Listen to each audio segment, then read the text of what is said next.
Hey there, everybody. Thomas with Basecamp Trading. It is Monday, July 15th, and we're going to continue on with the Fundamentals of Trading series here for YouTube. And we're going to talk a little bit more about compression versus expansion and understanding that. So last time we talked about understanding a trend and looking at pivot points to determine trend with uptrends and downtrends and consolidation/reversal.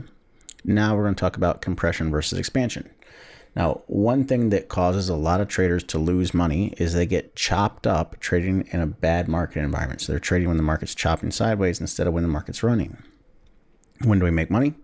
We make the most money when the market's running.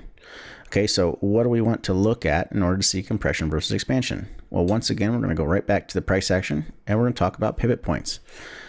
When we look at a market that's pivoting inside of the range of the previous pivot high and low. So for example, here's the pivot low, here's our pivot high, and then we start pivoting around inside of there. That means we're in compression. Same thing happened over here. We had a pivot low, pivot high, and we started pivoting around inside of there. That's how you set up your compression zone. And then once you break through the high or the low of that compression zone, we go back into expansion.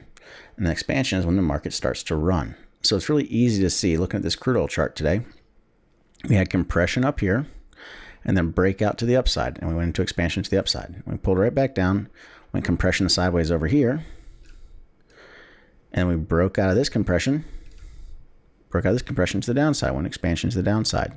Now, when do we want to be trading? We want to be trading during the expansion phases or the start of an expansion phase. So right as we start to come out of compression, that's when we want to start looking for ideal entries, because that, when the market first starts going into expansion, that means it should have room to run. It should have room to move and go hit you your first couple of targets, which is what we got on both these long and short trades today in crude oil.